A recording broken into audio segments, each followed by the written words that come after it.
안녕하세요.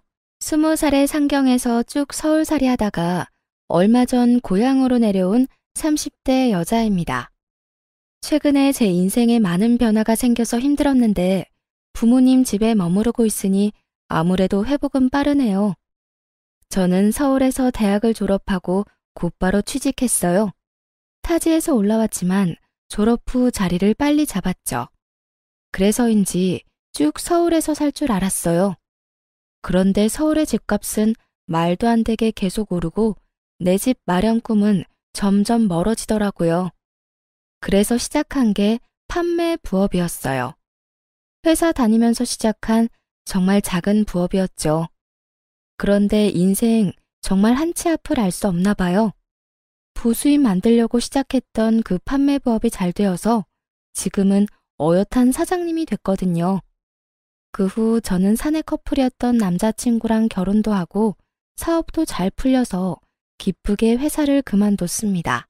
매출도 회사 다닐 때 연봉보다 잘 나왔고 이 인생이 술술 잘 풀리니까 저는 마냥 행복한 꽃길만 걸을 줄 알았어요. 그런데 결혼 후 내 집 마련 꿈에 거의 다다랐을 쯤 남편이랑 이혼하고 이렇게 홀로 본가로 오게 됐네요. 그럼 제가 꽃길 대신 지독한 이혼길 걸은 사연 지금 들려드릴게요. 여러분, 결혼 전에는 혼자 살면서 소비에 대한 습관이 잘 잡혀있지 않더라도 결혼하면 다들 합심해서 부부끼리 허리띠 졸라매는 것 아닌가요? 평생 같이 살 부부끼리 경제관념도 하나 합치지 못하면 얼마나 어려움이 많겠어요? 그런데 제가 딱 그랬어요. 저희 남편은 제가 회사 다닐 때보다 돈도 더 잘 벌면서 왜 이렇게 공상이냐며 툴툴거릴 때가 많았어요. 집에서 먹는 거였어?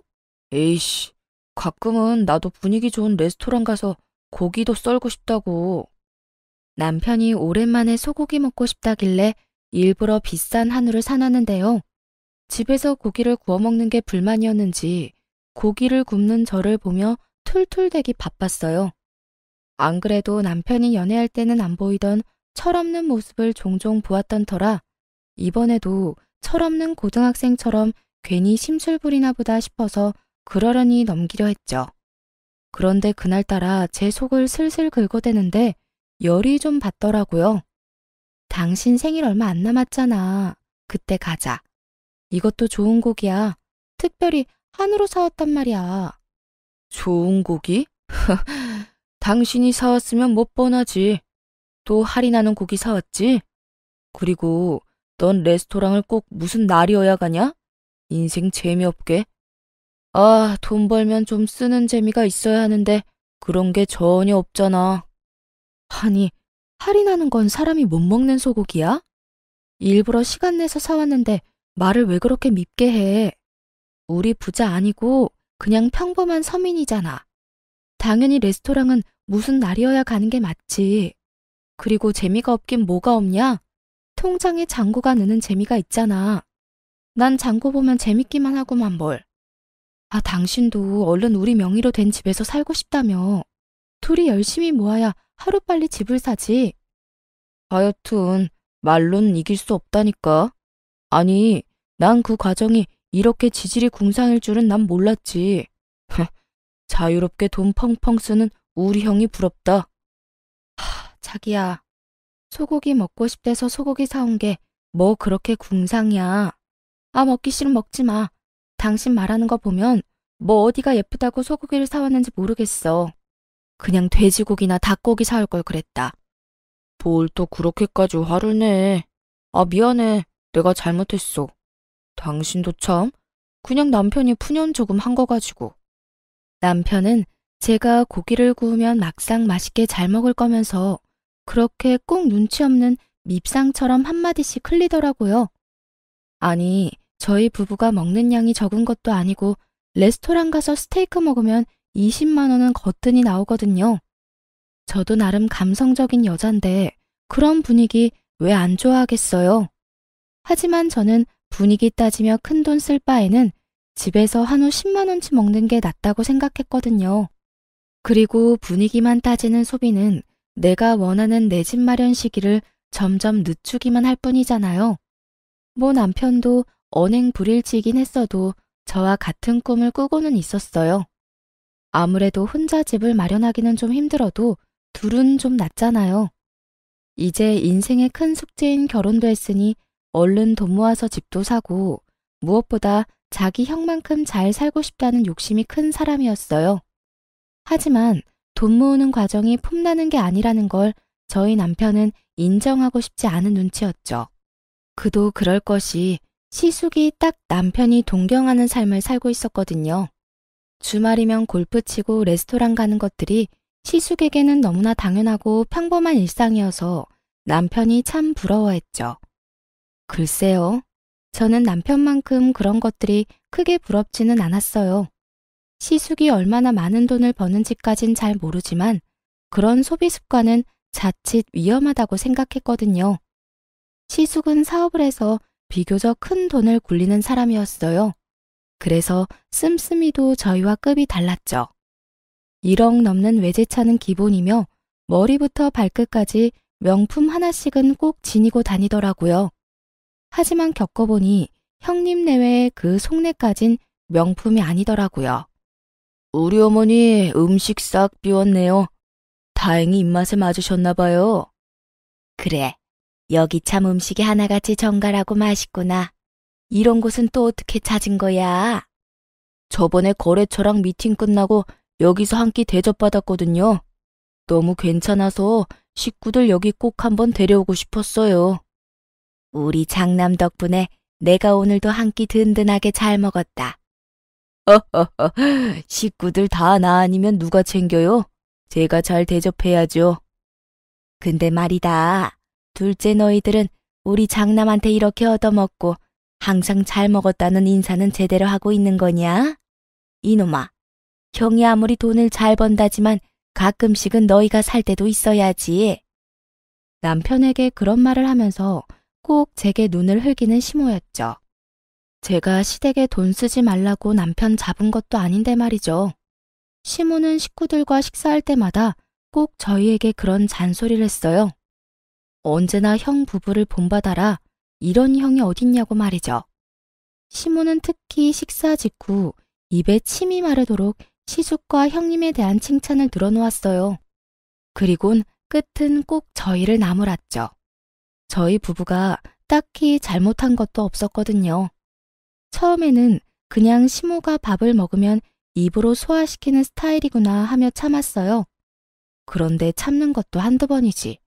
저도 여러 번 듣다 보니 너무 거북해서 어느 날은 가만히 있지 못하겠더라고요. 무엇보다 제겐 당당히 나설 수 있는 이유가 충분히 있었어요. 시숙은 다 같이 외식할 때면 꼭 나서서 이렇게 큰 소리치곤 했어요. 오늘 식사는 이 장남이 계산할게요.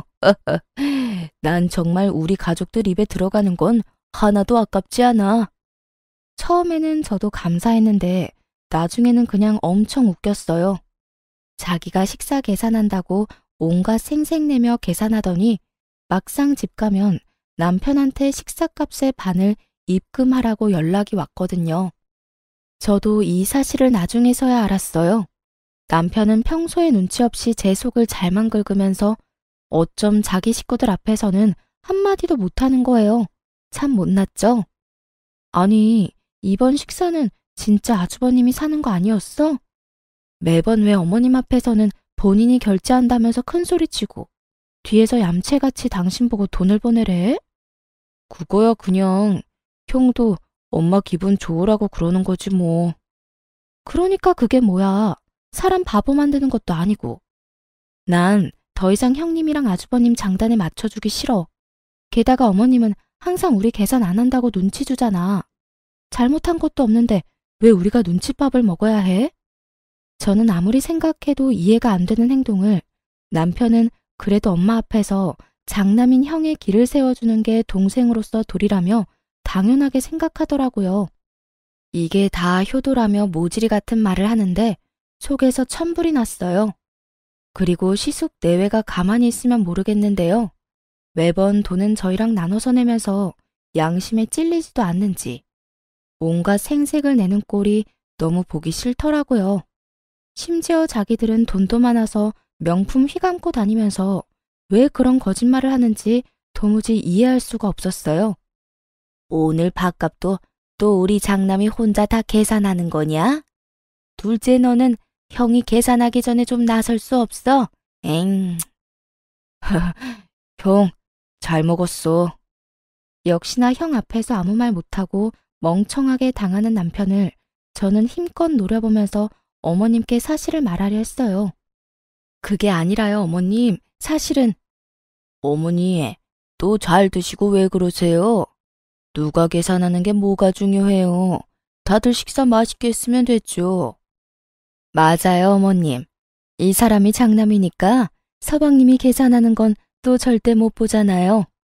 동서, 우린 정말 괜찮아. 네? 아니, 형님.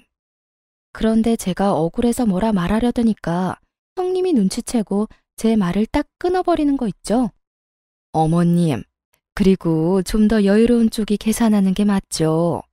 저희는 정말 누가 계산하고 그런 거 전혀 신경 안 쓰니까 너무 그러지 마셔요. 언젠가는 서방님이랑 동서도 크게 쏘겠죠. 그치, 동서? 형님이 그 순간 제게 윙크하면서 말하는데 어이가 없어서 말문이 턱 막혀버리더군요. 그리고 어머님, 저희 남편이요. 저한테는 새 옷 한 벌 사주는 것도 아까워하는데 어쩜 식구들 챙기는 건 진짜 끔찍해요. 여보, 나한테도 좀 잘해. 허허허, 내가 항상 당신한테 고맙고 미안하지. 두 사람 정말 보기 좋구나. 둘째 너희는 이 모습 잘 보고 배워라. 에휴, 가족들한테 푼돈 아껴서 얼마나 잘 살려고 그러는지 원. 엄마, 둘째도 얼른 돈 모아서 자기 집 마련해야죠. 에이그, 그건 또 그렇네. 돈이 웬수다 웬수야. 엄마, 저희도 노력하고 있어요. 시모에게 대놓고 안 좋은 말을 듣는데도 아무 변명 없이 너털웃음 짓는 남편을 보고 저는 결심했네요. 얄미운 아주버님과 형님을 그날은 꼭 한 방 먹이기로요. 어머, 그런데 형님, 이건 또 못 보던 가방이네요. 아, 얼마 전에 아주버님 출장 갔다가 사왔다는 그 구하기 어렵다는 땡땡 명품백 맞죠? 응? 무슨 소리야, 동서. 에이, 좋은 가방 들고 계신데 티를 안 낼 수가 없죠. 그리고 저번에 전화로 말해주셨잖아요. 얼마 전에 연예인이 메고 나와서 구하기가 하늘의 별 따기라던 가방이 이거 맞죠? 아주버님 참 능력도 좋으시네요. 이 비싼 가방을 형님한테는 턱턱 사다 주시고. 전화로 들었던 것보다 실물이 더 예쁘네요. 평소에 제가 궁금해하지도 않는데도 그렇게 전화를 해서는 선물 하나 받을 때마다 그렇게 자랑질을 해댔거든요. 보통 시숙이 출장 가서 사온 선물들은 다 비싼 명품이었으니까요. 그러니 오만 곳에 자랑하고 싶어서 입이 얼마나 근질거렸겠어요. 그리고 제가 평소 검소하게 다니고 명품도 들지 않으니까 신난 형님은 은근히 염장을 지르며 저를 무시했었거든요. 그래서 시모 앞에서도 그 명품 자랑질을 어디 마음껏 해보라고 제가 판을 깔아줬죠. 시숙 역시나 제 말에 많이 당황한 듯 보였어요. 형님은 곤란한 얼굴로 누나를 요리조리 굴려댔어요. 시숙 눈치 한번 봤다가 다시 시모 눈치 봤다가 아주 바빴죠. 에이, 동서, 무슨 소리야. 저 가방 얼마 안 해. 아, 역시 아주버님한테는 국산차 한 대 값이 그렇게 큰 돈은 아닌가 봐요. 저는 무서워서 남편이 그런 비싼 가방 사준다 해도 싫다고 거절했을 거예요. 뭐? 국산차? 네, 어머님. 아주버님 정말 로맨티스트이지 않아요? 출장 갈 때마다 어떻게 한 번도 빼먹지 않고 구하기 어려운 명품백을 턱턱 구해오시는 건지. 으이그, 여보. 아주버님이 형님한테 이렇게 잘하는 걸 당신은 좀 보고 배울 필요가 있어. 그게, 여보, 그건 지금 할 얘기가 아닌 것 같은데. 응? 뭐가? 저는 아무것도 모른다는 얼굴로 해맑게 웃었어요. 남편이 눈치 보느라 진땀 빼고 있을 때 시모는 역시나 제가 예상한 반응을 보였죠. 참나, 넌 네 애미는 생각이 안 나던? 엄마, 그게요. 애미야, 너는 네 시애미 생각 안 나던? 어머님, 그런 거 아니에요. 아니긴 뭐가 아니니? 너네 지금 늙은이는 명품이고 뭐고 그냥 돼지처럼 배만 불리면 된다 그거지? 난 뭐 먹을 줄만 알아? 좋은 가방은 나도 들 수 있는데 너넨 어쩜 내 속을 몰라주니? 무슨 그런 말씀을 하세요. 어머님, 그런 거 아니에요. 아니긴 뭐가 아니요. 그러게. 당신은 뭐하러 가방 자랑을 했어? 사실 짝퉁이잖아, 그거. 그래. 엄마, 저 가방 얼마 안 해요. 그렇지. 짝퉁인데 내가 너무 오버했네. 맞아요, 어머님. 이거 가방 짝퉁이에요. 짝퉁은 무슨? 아니 정말 너희 나를 호구로 보는 거니? 명품 모르는 내가 봐도 딱 알겠다. 엄청 비싼 가방이란 걸. 그리고 저는 마지막으로 결정타까지 날렸답니다. 어머, 어머님, 제가 괜한 말을 했나 봐요. 죄송해서 어쩌죠? 그럼 오늘은 저희가 계산하고 저희는 이만 일어날게요. 매번 반반 계산해서 마음이 많이 쓰였거든요. 뭐? 아니 이건 또 무슨 소리야? 반반? 네? 그게요. 그동안 아주버님이 계산하면 저희가 항상 식사값 절반은 따로 입금해 드렸거든요. 그게 항상 마음에 너무 걸렸어요. 어머님, 많이 서운하셨죠? 한 번은 저희가 사야지 했는데 지금껏 계속 반만 계산했네요. 진실을 안 시모는 차마 장남한테 대놓고 창피 죽인 그런지 형님을 한번 째려보고 한숨을 푹푹 쉬며 자리를 떴습니다. 장남이랑 큰며느리가 자기들 명품 살 돈은 있으면서 식구들 밥 한 끼 살 돈은 없나 보구나. 에휴, 아이고 내 팔자야. 어디 서러워 살겠냐? 형님은 시모가 무서운지 쥐 죽은 듯 잠자코 있었어요. 그런데 시모가 사라지자마자 제게 기다렸다는 듯 목에 핏대까지 세우며 따지더군요. 동서, 아니, 동서 정말 웃긴다. 여태 가만히 있다가 오늘은 갑자기 왜 나서서 집안 분위기를 이렇게 망쳐? 제가 뭘요? 저는 그냥 형님 가방이 정말 예뻐서 칭찬한 것뿐인데요. 참나, 지금 명품 가방 없다고 질투하는 거야 뭐야? 잔뜩 화난 시숙 역시 저와 남편에게 눈을 부라리며 말했어요. 가방도 가방이지만 내가 진짜 엄마 앞에서 쪽팔려서. 아니 재수씨, 이게 도대체 무슨 상황입니까? 아주버님, 혹시 밥값 이야기 때문에 그러세요? 그런데 아주버님, 어머님 앞에서는 쪽팔리고 동생이랑 제 앞에서는 괜찮으세요?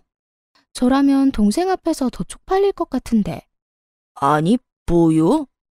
그렇잖아요. 매번 가족 식사할 때 계산은 같이 하면서 혼자 다 계산하는 척 하셨잖아요. 어머님한테 칭찬도 혼자 들으시고. 동서, 지금 사람 좋아 보이니까 우리가 호구로 보여? 어디 감히 윗사람한테 그런 식으로 나와? 네, 그러니까요. 저도 가만히 있으면 계속 호구될 것 같아서 그랬어요. 어머님이랑 식사할 때 매번 저희도 같이 돈 내는데 왜 어머님한테 안 좋은 소리만 들어야 하는지 이해가 안 갔거든요. 어머님이 저희 부부 나무라실 때 한 번이라도 그런 거 아니라고 아주버님이나 형님이 나서서 말해준 적 있나요? 아무튼 오늘이라도 오해를 풀어서 너무 다행이네요. 흥분해서 발음이 다 꼬이는 시숙과 형님과 달리 저는 똑부러지게 흥분하지 않고 조용히 사실만 전달했어요. 그러자 시숙과 형님은 아무런 말을 잊지 못하고 붉어진 얼굴로 부들부들 대더라고요. 아무리 생각해봐도 없죠? 어머님 옆에서 저희 나무라는 거 더 거두시느라 바빴으니까요. 그렇게 둘은 바삐 자리를 떴어요.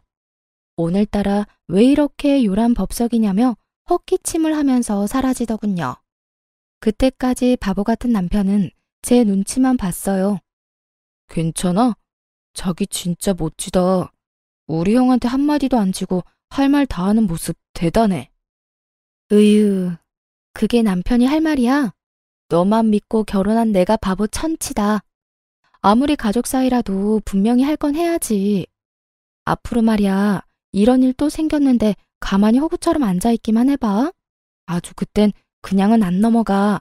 알았지? 뭐 가만히 있으면 이혼이라도 하게? 장난 아니야. 진짜 내 말 새겨들어. 당신이 중심을 잘 잡아야지. 알겠습니다. 앞으로는 잘하겠습니다. 아내 말을 새겨 듣겠습니다. 충성! 저는 그 이후로 시숙이 생색내는 꼴 안 봐서 속이 엄청 시원했어요. 시모도 더 이상 저희에게 시숙 본받으라는 잔소리를 하지 않았죠. 무엇보다 형님의 명품 자랑하는 전화가 뚝 끊겨서 너무 좋았고요. 그런데 그 사건 이후 가끔씩 보이는 남편 반응이 너무 웃기더라고요. 제가 나설 때는 가만히 있더니 자기도 막상 생각할수록 분이 났나 봐요. 근데 우리 형 진짜 생각할수록 너무한 것 같아. 내가 그동안 동생이라서 참고 말은 안 했는데 나 엄청 섭섭했어. 그날 당신이 한 방 먹여주니까 내 속이 뻥 뚫리더라. 여보, 그때 형수 당황하는 얼굴 봤어? 정말 웃기더라. 그러니까 명품 자랑도 적당히 하시지. 누군 뭐 들 줄 몰라서 안 들어?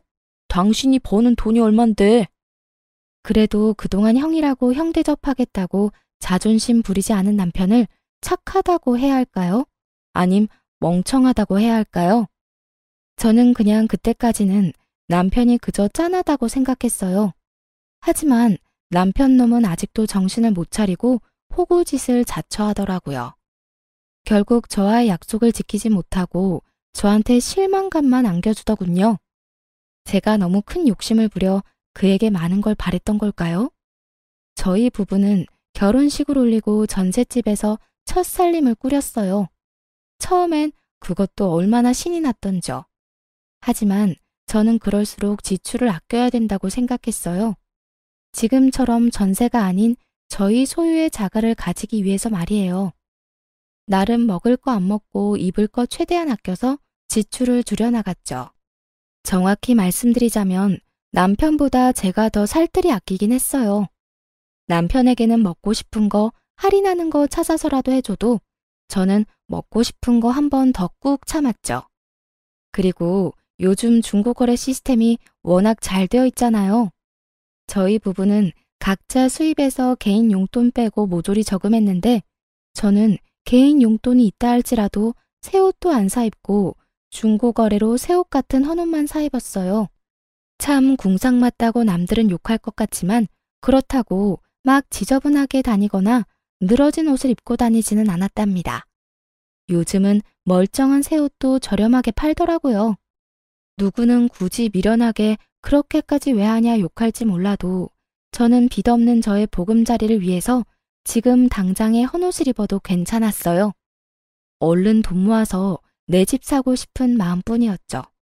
그런데 이 철없는 남편은 밥 먹고도 항상 입이 심심하다며 디저트나 간식을 배달시켜 같이 먹자며 떼를 쓰더라고요. 여보, 방금 밥 먹었는데 뒤돌아서니까 금방 또 배고프네. 아, 여보, 난 매운 게 왜 이렇게 땡기지? 우리 맛있게 매운 땡땡 떡볶이 시켜 먹을까?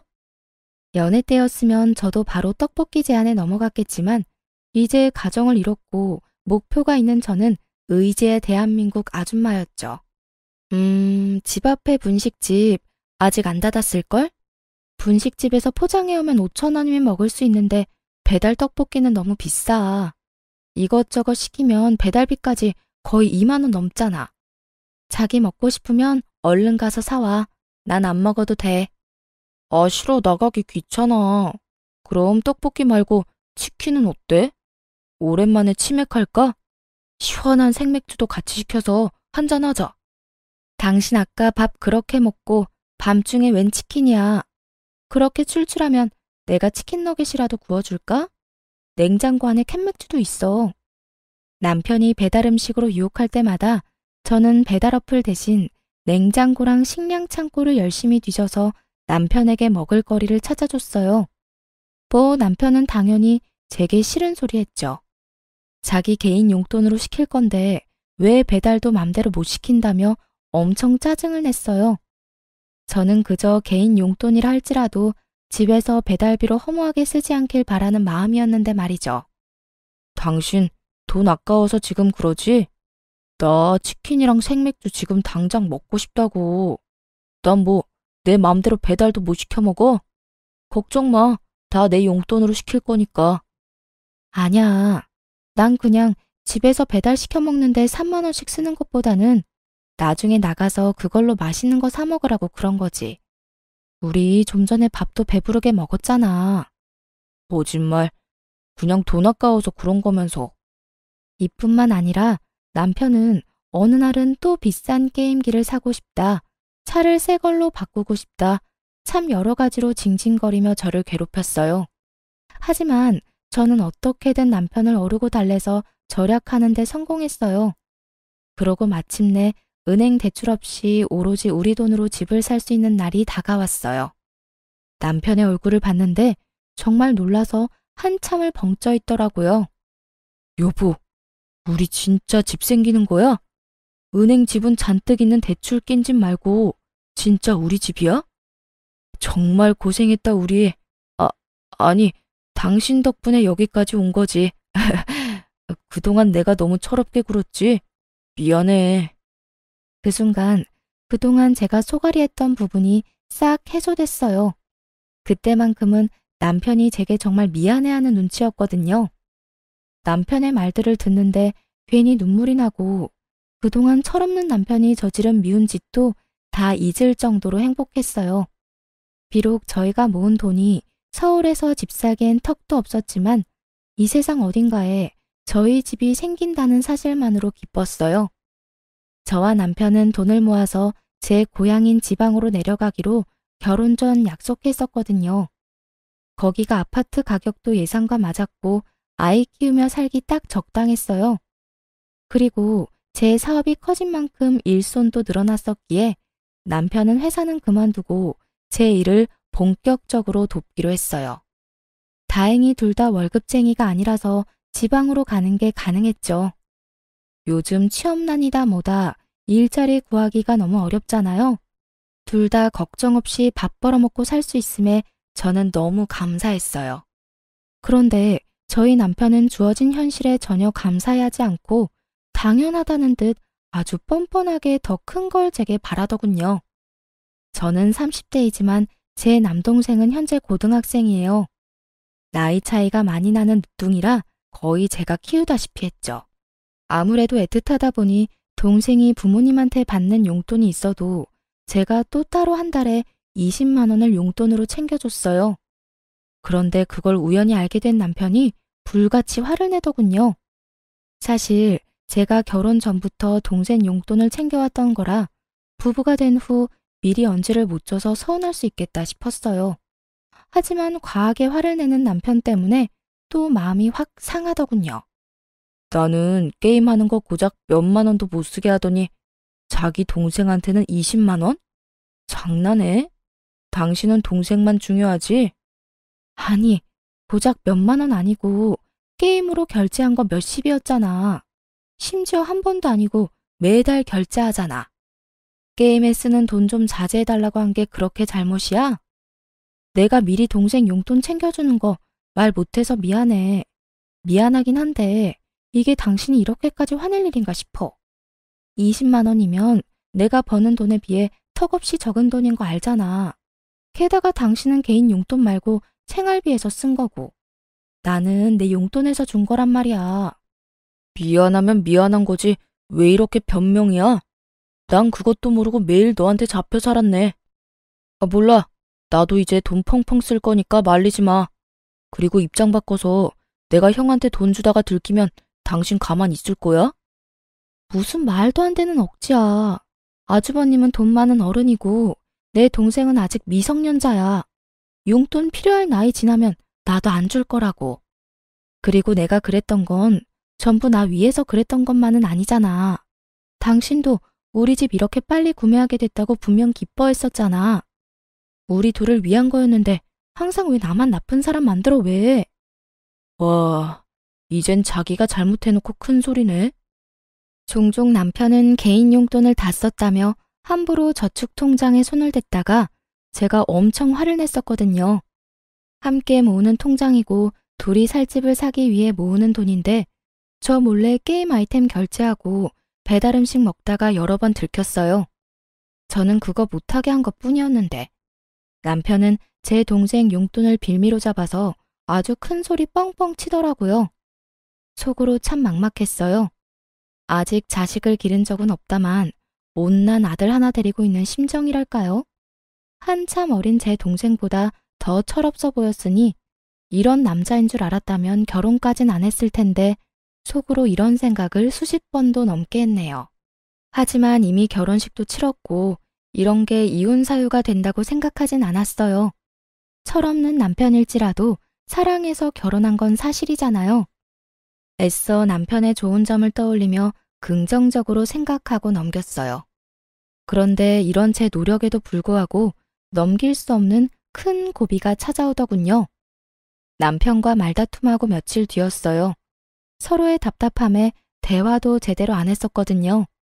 그래서 서로 서먹한 상태 그대로 시모 생일을 맞이했어요. 어쨌거나 남편은 제가 동생한테 용돈 20만 원 주는 게 서운하다 했으니 이번엔 제가 먼저 시모 생일을 제대로 챙겨주면 남편도 화가 풀릴 거라 생각했어요. 어머님, 생신 정말 축하드려요. 고맙다. 제가 아직까지는 어머님 취향을 잘 몰라서 용돈 준비했어요. 다음에는 어머님 취향 잘 공부해서 센스 있게 선물로 드릴게요. 그때 제가 시모의 생일 용돈을 준비했다고 하니까 남편은 제게 소리 없이 입모양으로 얼마냐고 묻더군요. 저도 마찬가지로 입모양으로 100이라고 말하자 남편은 뭔가 마음에 안 든다는 듯 아리송한 표정을 지었어요. 식사 끝나고 저랑 같이 백화점 가요, 어머님. 제가 가서 마음에 드는 가방 하나 사드릴게요. 용돈도 모자라서 가방? 어머, 둘째가 무슨 일이냐? 무슨 좋은 일이라도 생겼어? 요즘 사업 잘 풀리나 봐. 그래, 일이 안 되기만 하면 재미없지. 그래, 아무쪼록 잘 풀려서 다행이다. 네? 저 사업은 잘 안 된 적은 한 번도 없었는데. 이상하게도 제 사업은 언제나 잘 풀리고 있었는데 항상 시댁 사람들은 은근히 걱정하는 말투로 저를 무시하더라고요. 솔직히 제가 시댁에서 특별히 돈 아낀 적도 없었거든요. 남편이 뒤에서 뭐라 말이라도 전한 건지 알 수 없었죠. 아님 제가 형님처럼 명품을 빼입지 않아서 무시당한 거였을까요? 아무튼 가방 이야기에 시모가 밝게 웃자 남편도 그제서야 만족한다는 얼굴이었어요. 그런데 제게 그럴 필요 없다며 시숙이 짠 하고 명품 가방을 꺼내드는 거예요. 가방은 이미 큰아들이 준비했지요. 엄마, 생신 축하드려요. 그동안 아버지 없이 저희 키우느라 고생 많으셨어요. 애구머니나, 언제 이런 걸 준비했냐? 이러지 않아도 되는데. 어머님, 얼른 받아주세요. 동서, 그런 건 우리가 할게. 동서 사업한다 해도 뭐 얼마나 남는다고 그래? 네? 아니, 주머니 사정은 우리가 더 넉넉하잖아. 어머님, 생신 정말로 축하드려요. 어머님한테 딱 어울리는 명품 찾느라 저희 얼마나 뛰어다녔는지 몰라요. 형님은 아니나 다를까 그날도 제게 재수없게 꼽을 주더라고요. 시어머니 옆에 딱 붙어선 명품 중에 명품을 사왔다고 온갖 생색을 냈어요. 시숙은 그 옆에서 무게를 한껏 잡고 서 있는데 참 어울리는 한 쌍이다 싶었네요. 돈 주고도 못 구하는 귀한 품번의 가방이라며 형님이 요란을 떨어댔지만 가방을 받고 좋아하는 시모를 보니까 기분이 크게 나쁘진 않았어요. 평소 용돈을 좋아하셔서 고민 없이 현금부터 준비했는데 차라리 묻지 않고 깜짝 선물을 사드릴 걸 그랬나 살짝 후회도 됐어요. 그런데 시모가 신나서 드는 명품 가방을 자세히 보니 어딘가 이상해 보였어요. 명품 안 쓰는 제가 봐도 A급도 안 되는 짝퉁으로 보였거든요. 보증서도 안 보이고 쇼핑백도 새 것처럼 안 보이더군요. 나이 든 시어머니가 눈도 어둡고 평소에 명품 쓴 적도 받아본 적도 없으니 제대로 알 리가 있나요? 저렇게 펄쩍 뛰며 좋아하시는데 차마 나서서 사실을 밝힐 수도 없고 괜히 형님만 조용히 노려봤네요. 차라리 제가 용돈 드리지 말고 그 돈까지 보태서 짝퉁 말고 더 좋은 가방이나 지갑 사드릴 걸 그랬나 후회가 되더라고요. 아무것도 모르고 짝퉁을 받고 기뻐하는 시모를 보며 속으로 참 짠하다고 생각하고 있었는데 이번엔 시모가 무슨 일인지 제 돈봉투를 웃으며 거절하는 거 있죠? 둘째 아가, 용돈은 됐다. 오늘은 그저 네 마음만 받으마. 시모가 그럴 리가 없는데 예상치 못한 반응이 나오자 당황스러워서 오히려 제가 뭘 크게 실수했나 싶었어요. 생일인데 현금만 딸랑 준비한 게 서운해서 그런가 싶었는데 아주 시모가 하는 뒷말이 너무나 충격적이었어요. 짠한 감정은 순식간에 저 멀리 사라졌거든요. 아, 너네가 장남 사업자금 보태기로 했다며? 근데 내가 어떻게 염치 없이 용돈을 받겠니? 둘째야, 참 잘 결정했다. 아가, 너도 사업하니까 잘 알겠지? 가족사이긴 하지만 이것도 투자라고 생각해. 우리 장남이 원금보다 분명 배로 돌려줄 거야. 그럼 가족이라면 이렇게 서로 어려울 때 도와야지. 나한테는 그게 선물이야. 그러니 내 용돈은 됐다. 너도. 네? 어머님 그게 도대체 무슨 말씀이세요? 제가 돕다뇨 뭘. 저는 너무 놀라서 목소리는 물론이고 몸이 벌벌 떨리기 시작했어요. 남편은 그런 저를 보고도 태연하게 이렇게 말했죠. 우리 집 살 돈 잠깐 형한테 빌려주기로 했어. 뭐? 왜 나한테 말 안 했어? 며칠이나? 며칠이라니? 3억 다시 받으려면 좀 시간 걸리지. 세상에, 정신 나간 남편놈이 아파트 계약금 자그마치 3억을 저와 상의도 없이 시숙에게 사업 자금으로 빌려주기로 했다는 거예요. 저는 그 순간 이성의 끈이 딱 풀렸어요. 그동안 참았던 울분도 함께 터졌죠. 아주버님한테 그런 푼돈이 왜 필요해? 아주버님, 돈 많은 거 아니셨어요? 형님 입이 있으시면 말을 해보세요. 아까 저보고 여유 있다고 하셨잖아요. 그렇게 은근히 저 무시할 때는 언제고 갑자기 집 살 돈을 빌려달라고요? 다시 갚을 능력은 되시고요. 야, 우리 형이 우리 돈 떼먹었어? 왜 이렇게 막말이야? 그리고 넌 네 동생 달에 20만 원씩 용돈 주면서 이건 또 용납이 안 돼. 심지어 우리 형은 네 동생처럼 날름 돈만 받는 게 아니라 빌리는 거라고. 나중에 이자 쳐서 다 갚을 건데 뭐가 문제야? 그거랑 이거랑 같아? 미쳤어 당신? 그동안 우리가 이 집 사려고 얼마나 고생했는데 주말마다 골프 치러 가는 당신 형이 뭐가 아쉬워서 우리한테 3억을 빌려? 은행한테 빌리라 해. 참나, 뭐가 어째? 가만 듣다 보니까 기가 막혀서 넌 네 동생 뒷바라지를 결혼해서도 하고 있었냐? 그게 무슨 못 배워먹은 행동이냐? 넌 이제 엄연히 우리 집 식구다. 어디 친정 식구만 뒤에서 몰래 챙기려고. 그리고 꼴랑 3억 가지고 어디 유세야. 넌 시댁이 우습냐? 어머님, 3억이에요. 그게 비교가 되나요? 그리고 결혼했다 해도 친정이 남이 되는 게 아니잖아요. 네, 우스워요. 너무너무 우습네요. 무엇이라? 시모는 그 자리에서 저를 잡아먹을 듯이 달려들어 호통을 치더군요. 여러분, 20만 원이랑 3억이 같은 선상에서 비교할 게 되나요? 아무리 빌려준다지만 최소한 저랑 상의는 했어야 하잖아요. 당연히 그 3억에는 남편보다 제가 더 지분이 많았고요. 무엇보다 남편이 저와는 아무런 상의 없이 집값을 시댁에 홀랑 다 넘겨줄 계획을 하고 있었다는 게 너무 소름 끼쳤어요. 당신한테 미리 말 못한 건 내가 미안해. 근데 집에 가서 따로 이야기하면 되는 걸 이런 날 꼭 여기서 이런 식으로 싸워야 직성이 풀려? 그리고 막말로 내가 진작 털어놨어도 당신이 쉽게 허락했겠냐고. 설마 아니지? 그래, 아파트 잔금 안 넣었어. 설마 했는데 시모 생일이 아파트 잔금 치르는 날짜였거든요. 여태 안 치르고 이놈이 그걸 시숙에게 넘겨줄 생각을 하고 있었더라고요. 정말 미쳤어, 당신. 그동안 미운 짓 해도 나쁜 짓은 안 해서 참았어. 근데 이렇게 내 뒤통수를 쳐? 제가 참다 못해 소리를 지르자 시모가 좋은 날 분위기 망치지 말라며 오히려 큰 소리를 치는데 하는 말이 참 가관이었어요. 참나, 우리 집에 들어와서 다시 열심히 모으면 그깟 지방 아파트 한 채는 금방 산다.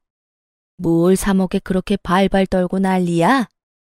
역시 너는 그릇이 너무 작다. 그러니까 사업에 통 발전이 없는 거야. 우리 장남처럼 배포가 커야지. 그리고 이참에 너 부족한 살림도 나한테 배우고 얼마나 좋은 경험이야? 그런 와중에도 형님은 시모 뒤에 숨어서 아무 말 안 하고 새침하게 있더군요. 시숙도 헛기침을 하며 사과나 부탁의 말 없이 통보하듯 금방 쓰고 돌려주겠다 말했어요. 상식이 안 통하는 시댁 식구들과 정말 답이 없는 남편을 보니 저는 이쯤에서 결혼 생활 마무리해야겠다 싶었어요. 그동안 사치 부리고 돈도 물쓰듯 함부로 쓰는 걸 두 눈으로 다 봤는데 제가 뭘 믿고 피 같은 돈을 맡기겠어요? 그리고 제가 왜 멀쩡한 제 집 두고 시댁에 들어가 시집살이를 해야 되는지 더 이상 볼 것도 없던 저는 그 자리에서 일어나 곧장 남편 싸대기를 날리며 선언했네요. 이혼해. 징글징글하다 아주. 너도 너네 식구들도 하나같이 다 꼴도 보기 싫어. 아무짝에도 쓸모없는 당신 아들 더 이상 필요 없으니 반품합니다. 얼른 데리고 가세요, 얼른. 불량도 이런 불량이 없지. 그 와중에 시모는 자기 아들 뺨 맞은 것만 눈에 보이는지 아주 개거품을 물더라고요. 네가 감히 어디 손찌검이야? 그리고 뭐 불량? 너 말 다 했냐? 네, 불량은 물론이고 절대 못 고쳤어요.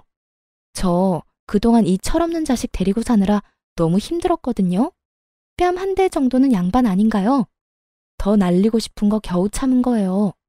그러니까 이제 어머님이 이놈 다시 데려가서 마저 키우세요. 툭하면 애처럼 구는데 아직 덜 자란 것 같거든요. 아님 원래 저런 정신 수준일지도 모르겠네요.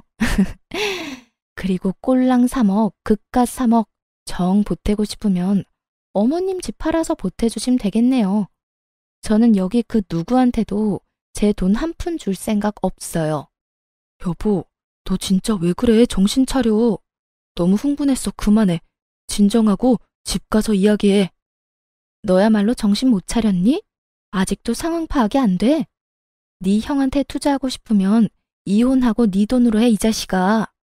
남편은 지금껏 뭘 믿고 그렇게 나댔던 건지 저의 단호한 이혼 선언에 동공이 마구 흔들리며 깨갱하더군요. 내가 잘못했어. 우리 일단 집 가서 둘이 이야기해, 응? 남편은 이런 반응은 예상을 못했던 건지 갑자기 잘못했다고 싹싹 빌기까지 하더라고요. 그런데 더 어이가 없는 건 남편 옆에 서 있던 시숙 부부가 하나도 잘못한 거 없다며 얼른 일어나라며 호통치는 모습이었죠.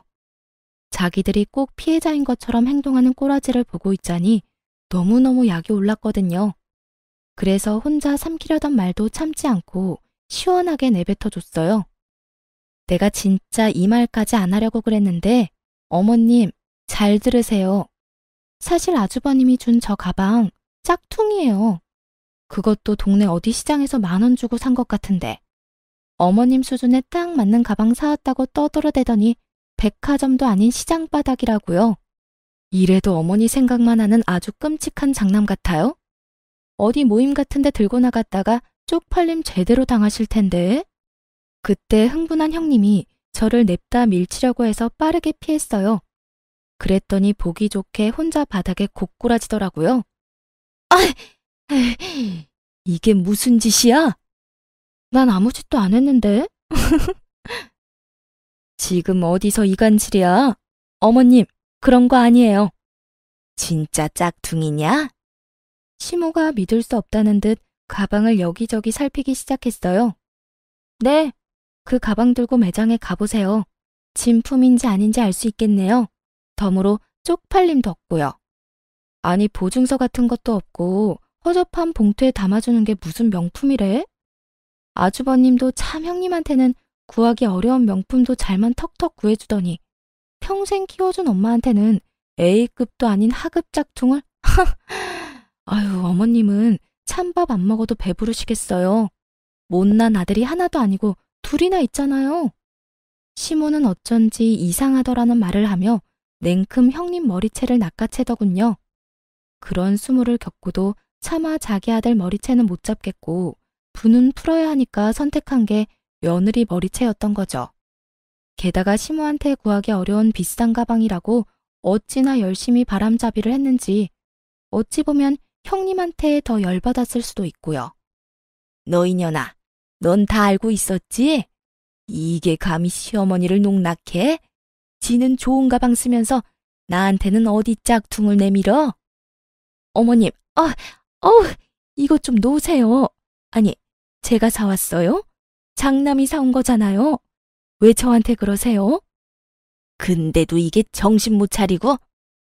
시모는 형님의 머리채를 잡고 마구 흔들다가 분이 안 풀리는지 짝퉁 가방을 사정없이 형님에게 휘두르더라고요. 가방끈이 힘없이 툭 떨어지는 거 보고 하마터면 웃음 터질 뻔했어요. 툭 끊어지는 가방끈 보고 시모도 열받아서 더 난리를 쳤어요. 시숙은 저희 남편에게 안사람 간수를 젖따위로 하냐며 동생 멱살을 잡고 흔들더라고요. 참 우애 좋은 형제들이다 싶었네요. 남편도 그제서야 자기도 호구 잡힌 걸 깨달았는지 자기 형에게 뒤늦은 반항을 하기 시작했어요. 이거 안 놔? 가만히 잘 살고 있는 우리 부부 개싸움하게 만든 게 누군데? 형은 사업한다는 사람이 한심하게 돈 빌릴 구석이 그렇게 없어? 아니, 동생 집 사는 거 막는 걸로도 모자라서 이혼까지 시키고 싶냐고. 군대 이놈이? 정말 개판이 따로 없었습니다. 저는 그 틈에 바로 은행 어플을 켜서 제 몫의 돈을 미리 빼놨어요. 당장 이혼은 선언했지만 정신 나간 남편이 언제 그 돈에 손댈지 모르니까요. 남편 몫 계산하고 빼니까 제 몫은 2억 조금 안 됐죠. 그리고 시모에게 주려고 준비했던 용돈 100만 원도 다시 잘 챙겼고요. 그 난리통을 겪었는데 며칠 뒤 시댁 인간들은 뻔뻔하게 저희 집으로 찾아왔어요. 물론 대단한 자존심을 가진 시숙만 빼고요. 자기야, 아무래도 이혼은 너무 성급한 결정이야. 우리 이혼은 좀 더 생각해보자, 응? 막말로 우리 형이 잘못한 거지 내가 잘못한 건 아니잖아. 나 한 번만 봐주라. 아직도 뭐가 잘못된 건지 모르겠어? 너 나한테 사기치려다 딱 걸린 거잖아. 사기라니, 부부끼리 정말 왜 그래? 아가, 우리 아들 너 말대로 많이 부족하다. 내가 애 기죽을까봐 차마 인정을 못했어. 네가 그동안 돈 모으느라 고생한 거 우리가 왜 모르겠니? 이번 한 번만 네가 참고 넘어가주면 말이다. 내가 너 해달라는 거 다 해주마. 우리 장남 사업이 지금 좀 위태로워. 해달라는 거 다 해주신다고요?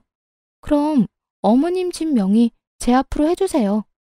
어머님 집에서 제가 살 테니까 어머님은 형님네 가서 살면 되겠네요. 그건 아무래도 좀... 그건 또 싫으세요? 그리고 사업이 엄청 위태롭다면서 정작 당사자는 어딜 갔는지 안 보이네요? 그게 그이가 여기저기 돈 빌리러 다니느라 바빠서 말이야. 동서, 내가 그동안 잘해주지 못해서 미안해. 이참에 우리 자매처럼 친하게 지내자, 응? 남편, 시모, 형님 셋이 제 앞에 무릎 꿇고 싹싹 비는데 저는 그 모습들도 그저 가증스럽기 짝이 없더라고요. 결국 제 돈이 필요해서 미안한 척 연기하는 거니까요. 제게 돈 아끼고 궁상이라고 눈치 줄 때는 언제고요. 사정 들어보니 도와준다는 사람들이 갑자기 다 등을 돌려서 가족들이 도와주지 않으면 아예 망하기 직전이었어요. 그러게 얼마나 주변에 못했으면요. 하긴 친동생한테도 그러는데 알만하네요. 근데 아주버님 끝까지 자존심 부려서 직접 아는 거 맞죠? 아니, 돈이 필요하면 직접 와서 부탁해야죠. 아깝다. 난 빌려주고 싶었는데 한 명 무릎이 부족해서 안 되겠네요. 제가 그렇게 도발하자 형님은 제 예상대로 본 모습을 보이더군요. 야, 너 말이야. 주제를 알고 까불어. 말이 너무 심하잖아. 지금 잠시 우리가 위태롭지. 잘 풀려봐. 어디 너 따위가? 무릎 꿇으러 온 와중에도 머리부터 발끝까지 명품 치장하고 온 형님 보고 진절머리 났거든요. 그래서 속 시원하게 이렇게 말했죠. 어쩌죠? 난 내 주제 잘 알아요. 어디 저 따위가 그 대단한 사업을 돕겠어요? 평범한 서민은 절대 못 돕죠. 주제를 알아야 할 건 당신들이에요. 나 이제 집안 사람 아니니까 더 이상 이렇게 찾아오지 마시라고요. 그리고 심한 건 내가 아니라 그쪽이죠. 남편 망할 위기에 온갖 명품 휘두르고 뭐해요? 나한테 구걸하기 전에 당신 집에 있는 그 명품들이나 가져다 팔아요. 뭐라고? 어디 자존심 부려? 지금 네가 큰 소리 칠 때야? 어머님, 네가 사치만 안 했더라도 장남이 현금이 모자랐겠어? 어머님, 저만 그 돈 썼겠어요? 장남이 유흥하느라 다 썼네요. 애초에 돈을 빌려줄 생각은 없었지만 저를 두고 실랑이를 벌이는 꼴을 보니 어이가 없었어요. 형님은 더럽고 치사해서 빌릴 생각 없어졌다며 곧 사라졌고 그 뒤로 시무랑 남편이 제 바지가랑이 붙잡고 제발 도와달라는데 전 그냥 개무시하고 내쫓았어요. 그 뒤로 저는 신속하게 그 집에서 탈출했죠. 금전적인 거래가 오가지 않은 시점이라 물증만 있어서 소송은 안 하고 그냥 남편과 빠르게 협의 이혼했어요. 금전적인 거래가 있지 않아서 오히려 다행이었죠. 저는 전 남편이 감옥에 가는 것보다 제 피 같은 돈 못 돌려받는 게 더 무서웠으니까요. 시댁 근황은 굳이 알고 싶지 않았는데 소문이 들려오더군요. 전 시숙은 결국 사업 다 말아먹고 이혼 소송 중이라 들었어요. 형님이랑 시숙 그 나물의 그 밥이라고 잘 살지 왜 이혼하나 싶었죠. 한때 형님이었던 그 여자는 어이없게도 남편이 어려워지니까 아주 바로 이혼하자 하고 서류부터 들고 왔다네요. 그 모습에 시숙도 눈이 돌아서 절대 그냥 이혼 못 해준다고 했대요. 자기 와이프가 그동안 사치 부린 걸로 유책 삼아서 소송 걸었다고 하더라고요. 그 모자라고 못된 여자가 그 와중에 자기가 모았던 명품은 온전히 자기 거라며 울며 불며 소유권까지 주장했다고 하고요. 당연히 소유권은 전 시숙에게 돌아갔지만요. 제 전 남편이 이미 형 대신에 헐값에 팔아버린 명품 가방과 옷, 구두 때문에 그 여자 아주 피눈물 흘렸다고 하네요. 명품 그게 뭐라고 그 난리인지 저는 지금도 이해가 안 가요. 시무랑 전 남편은 뭐 자기 가족 말만 믿고 전 재산을 그 사업에 다 털어넣었다네요. 망할 사업에 왜 자기 가족들까지 다 끌어들인지는 모르겠지만 결국 쫄딱 망해서 그 셋은 방 한 칸짜리 집에서 같이 살고 있다 합니다. 형 취급, 장남 취급은 물론이고 인간 취급까지 못 받으며 돌려막지 못한 투자금 갚기가 힘들어 일용직을 전전하고 있는 것 같더라고요. 저번엔 전 시숙이 술을 진탕 마셨는지 어이없는 문자를 보내놨더라고요. 읽어보니 저 때문에 망했다며 제 탓을 아주 장문으로 보내놓은 거 있죠? 제가 동업을 한 것도 아니고 돈 안 빌려줬다고 탓하는 건 무슨 심보인지 모르겠어요. 그냥 스스로가 무능한 걸 숨길 핑계가 필요했던 거겠죠. 전 시모는 말년에 무슨 꼴이냐며 밤마다 통곡을 한다는데 참 자업자득 같아요. 전 남편은 그렇게 이혼했는데 종종 제게 잘 지내냐고 연락이 오더군요. 지능이 낮은 건지 뻔뻔하게 잘 지내냐고 문자 와서 차단했어요. 저는 원래 계획대로 고향에 내려와서 잘 살고 있어요. 물론 이제 함께할 남편도 없고 집은 못 샀지만 부모님 집에서 가족들과 다 같이 살고 있어요. 부모님한테 적은 돈이지만 용돈 드리면서 계속 집을 사기 위해 저축 중이에요. 솔직히 저도 사람인지라 가끔은 돈 아낀다고 허덕이는 제가 싫을 때도 당연히 있었어요. 하지만 결국 제 곁에 남는 건 돈이었네요. 혼자지만 언젠간 저도 제 예산에 맞는 좋은 집 찾겠죠? 뒤통수 맞고 나니 사람은 더 이상 못 믿겠네요. 사치 부리고 허영 가득한 그들의 최후를 보니 제가 틀리지 않았고 올바르게 살았다는 걸 실감하는 요즘이에요. 가끔 앞뒤 사정 모르고 남편 배신하고 이혼했다며 저에게 안 좋은 말들을 하는 사람들도 있는 걸로 알아요. 그들에게 이 모든 사정을 하나씩 밝힐 수도 없고 답답했는데 앞으로 제 이야기 뒤에서 하는 사람들에게 이 사연을 대신 보내주려고요. 여러분, 혹시 제가 그런 시댁에 호구 잡혀서 돈 빌려주는 게 맞았다고 생각하세요? 부디 저의 탈출을 함께 축하해 주시리라 믿어요. 그럼 지금까지 제 긴 사연을 함께 들어주셔서 감사합니다.